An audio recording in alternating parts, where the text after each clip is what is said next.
Viewers, आज की video मेरे साथ बहुत सारी स्टूडेंट्स का कंसर्न होता है। जो लोग मेरे से क्लासेस भी ले चुकी होती हैं, जो लोग ट्रैवल एरियाज़ में रहती हैं, उनका बहुत ज़्यादा कंसर्न होता है कि हम रेज़न का बिज़नेस स्टार्टअप कहाँ से करें। देखें, यहाँ पर मैं आप लोगों को एक चीज़ बताऊँगी।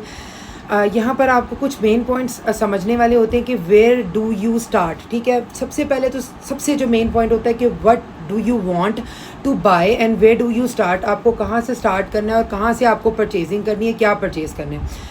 अच्छा जी, सबसे जो मेन चीज़ यहाँ पर जो आती है वो ये आती है कि आपने जो सबसे आपकी मेन चीज़ होती है वो होती है कि आपने रेज़न के अंदर उसकी टूल्स एंड सप्लाइज़ बाय करनी होती है। अब टूल्स एंड सप्लाइज़ में जो चीज़ें आती हैं वो ऑलरेडी आप लोगों को मेरे बहुत सारी वीडियोस के अंदर मिल जाएंगी कि क्या है, और उसके ऊपर भी ये वीडियोस काफ़ी सारी शूट हुई हैं, मैं इसके अंदर लिंक में भी दे दूँगी।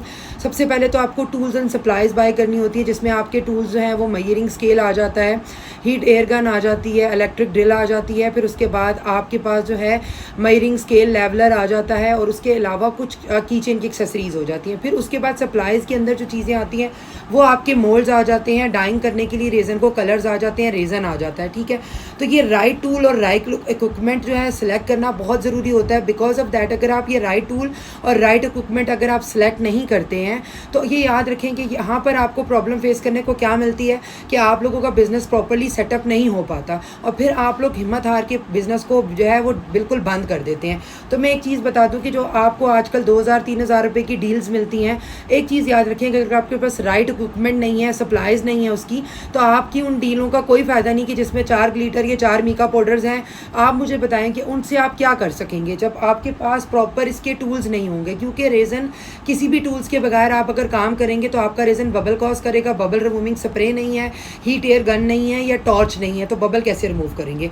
उसके बाद उसके टूल्स में आइसक्रीम स्टिक्स आती हैं, डिस्पोजेबल कप्स आते हैं, अगर वो प्रॉपर आपके पास नहीं है तो आप कैसे करेंगे। फिर आपके पास अगर ग्लव्स नहीं है, मास्क नहीं है, आपको सांस की एलर्जी है, तो वो भी आपके लिए प्रॉब्लम कॉज कर सकता है। तो ये याद रखें कि राइट इक्विपमेंट सेलेक्ट करना और राइट पेमेंट हर जगह पे लगाना, तो आपकी ना पेमेंट का वेस्टेज होगा, आपकी पेमेंट भी बिल्कुल सही जगह पे जाएगी। और अगर वो पेमेंट आपकी राइट होगी, और लो अमाउंट के अंदर भी आप चीज़ें परचेज कर सकते हैं, 2-2 3-3 करके भी, और इस बिज़नेस को आप 2 से 4 महीने भी एक्सपेंड कर सकते हैं।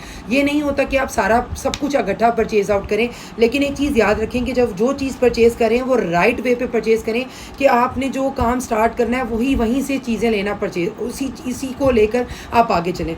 उसके बाद हमारे पास आ जाता है कि, और इससे क्या होता है कि आप वेस्ट ऑफ मनी से बच जाते हैं। फिर हमारे पास आ जाते हैं, आप खुद सोचें कि जब हम रेज़न को देखते हैं तो रेज़न हमारा जो है वो बिल्कुल वाइट होता है, ट्रांसपेरेंट होता है, उसके लिए कलर उसका ज़रूरी होता है। तो यहाँ पर आपके लिए मोस्ट इंपॉर्टेंट थिंग क्या है कि आपके पास डाइंग के लिए कलर होने चाहिए, तो उसके अंदर उसके पिगमेंट्स आते हैं, वो लेना बहुत ज़रूरी है। आप पिगमेंट के अंदर लो क्वालिटी पिगमेंट आप परचेज आउट करेंगे तो आपका रेज़न स्टिकी होगा और वो ठीक से नहीं बन पाएगा। तो ये याद रखें कि राइट वे चूज़ करें कि आप कहाँ से चीज़ परचेज़ कर रहे हैं। 4-5 लोगों से नॉलेज ले लें। अगर आपको लगता है कि यार ये चीज़ सस्ती है और मैं यहाँ से परचेज़ कर लेता हूँ, इसमें 10 चीज़ें मुझे मिल रही हैं, तो ये याद रखें कि डील्स के अंदर हमेशा वही आइटम आता है जो कि नाकिस क्वालिटी का होता है। कभी भी वो आपको वो चीज़ नहीं मिल पाएगी डील्स के अंदर। आपने देखा होगा बड़े बड़े जो है हमारे पास बहुत बड़े बड़े ब्रांड्स डील्स भी लगाते हैं, तो उसके अंदर आपके पास वही लाइक सालों वार्डरोब में लटका हुआ आइटम जो है वो आपको डिलीवर किया जाता है, और वो उस टाइम जाके जो है सेलों पे लगा के या डील्स पे लगा के सेल किया जा रहा होता है।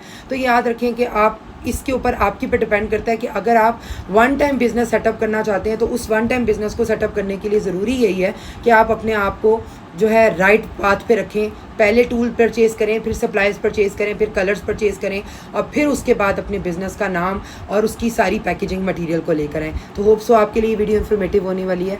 मोर क्वेश्चन के लिए आप मुझे डायरेक्ट कमेंट कर सकते हैं।